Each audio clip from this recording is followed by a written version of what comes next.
gorko sosai ari Usman Nyamanari TV.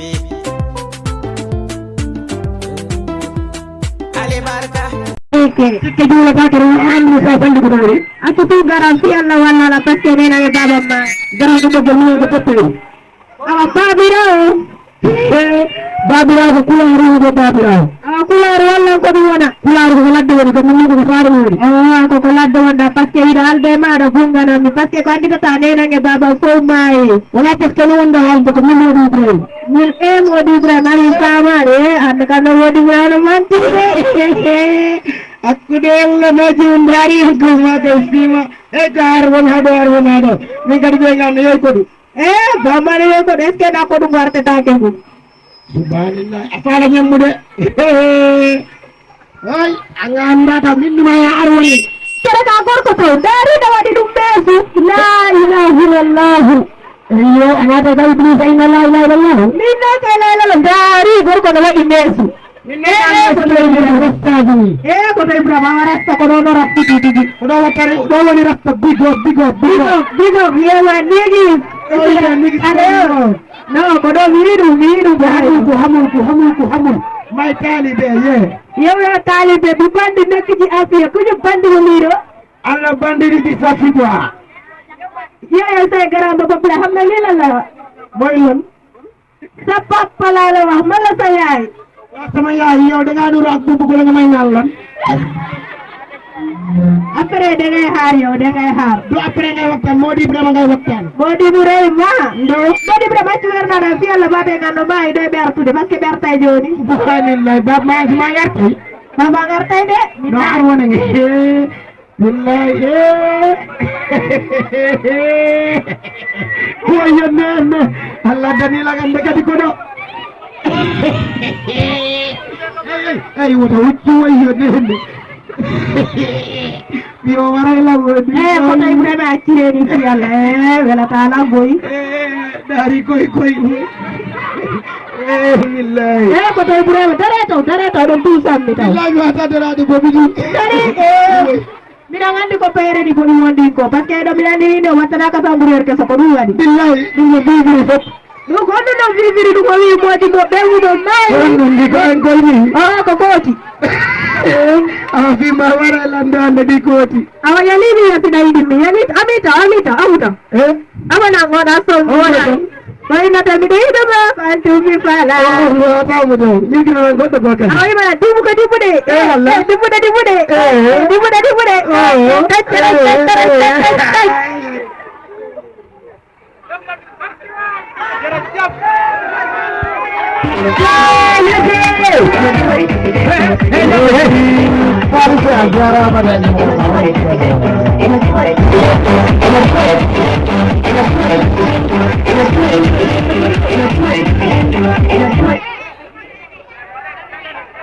Jangan. Satu. Sudah, nari balik saja dulu. Pokoknya sini, balik saja. Apa sih Bapak? Enak sekali.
Thank you.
non tigi ha hande no mbimini tan balɗe sappo e tati